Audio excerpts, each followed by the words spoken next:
విజ్ఞాన వరదాయై నమో నమః. నాకు ఒక సీనియర్ ఐఏఎస్ ఆఫీసర్ ఒకప్పుడు తిరుమలలో కనపడ్డారు. నన్ను ఒక ఆయన వాళ్ళ ఇంటికి తీసుకెళ్లారు తిరుపతిలో. అప్పటికి ఆయన జాయింట్ ఎగ్జిక్యూటివ్ ఆఫీసర్గా ఉన్నారు. పేరు ఎందుకు చెప్పాలి? నేను వెడితే ఆయన పాపం ఎంతో మరి అంటే నా గొప్పతనం అని నేను చెప్పట్లేదు. ఆయన ఏదో లేచి వచ్చారు, కాళ్ళకి దండం పెట్టారు, కూర్చోండి అన్నారు. అయ్యా మీ ప్రసంగాలు వింటూ ఉంటాను, వెంకటేశ్వర వైభవం ఎంత గొప్పగా చెప్తారండి అన్నారు. ఏదో మాట్లాడి అమ్మా అమ్మా అని వాళ్ళ ఆవిడ్ని పిలిచి అమ్మేం చేస్తోంది అమ్మేం చేస్తోంది అన్నారు. మీ అమ్మగారు స్నానం చేసి వచ్చారండి అంది ఆ కోడలో. అంటే అమ్మని పిలివే, ఆయన్ని చూస్తానంది, అమ్మని పిలవే అన్నారు. అని లోపలికి వెళ్ళి అమ్మ రా అని ఆయన బలవంతంగా తీసుకొచ్చారు. తీసుకొస్తే ఆవిడ చీర కట్టుకున్నారు, ఆవిడ జాకెట్ వేసుకోలేదు, ఆవిడ రవికి లేదు ఆవిడకి. ఆవిడ్ని తీసుకొచ్చి నాకు పరిచయం చేసి ఎలా పరిచయం చేశారో తెలుసా?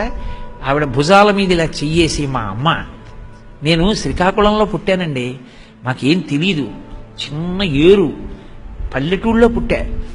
మా అమ్మ ప్రతిరోజు వేప చెట్టు కింద ఉన్న అమ్మవారికి నమస్కారం చేసేది. నువ్వు ఇలా సంతకం పెడితే కొన్ని వేల మంది అన్నం తినాలి నాన్న, అలాంటి పదవిలోకి వెళ్ళాలి రా అనేది. మా అమ్మ చేసిన పూజ అండి ఈ స్థితికి వచ్చాను అని. నేను జాకెట్ వేసుకోను కదరా, ఆయన ముందుకు వస్తే బాగుంటుందా అంది. మా ఇళ్లలో మా వైపు జాకెట్ అసలు వేసుకోరు ఆడవాళ్ళు.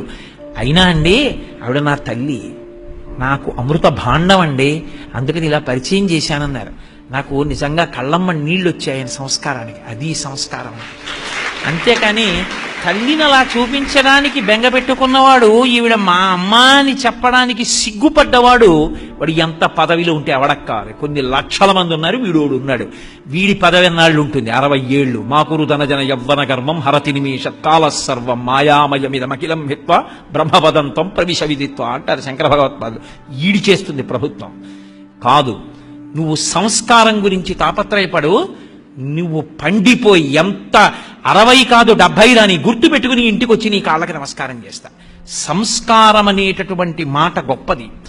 చదువు దేని కొరకు? సంస్కార బలము కొరకు. చదువు ఒక్కటే చదువుకుంటే చదువు ఉంటుందేమో కానీ వాడు మోసగింపబడతాడు, వాడు 10 మందికి ప్రయోజనాన్ని అందించలేడు. చదువుకున్న వాడికి సంస్కార బలము పక్కన తోడై నిలబడితే వాడు లోకానికి ఏ హితకార్యమైనా చెయ్యగలడు. ఎందుకని? యుక్తాయుక్త విచక్షణ ఏర్పడుతుంది. ఆ యుక్తాయుక్త విచక్షణలో, ఆ సంస్కార బలంలో నీకు తెలియకుండా నీకు ఒక ధైర్యం ఏర్పడుతుంది. అవును, నేను సిద్ధాంతానికి కట్టుబడి ఉన్నాను, నేనేమి తప్పు చేశాను, నేనేం తప్పు మాట్లాడలేదు, నేనేం తప్పు చేయలేదు, దేనికి నేను భయపడ్డాం. అందుకున్నవాడు అదృష్టవంతుడు, అందుకోలేనివాడు పరమేశ్వరానుగ్రహంతో ఎప్పటికీ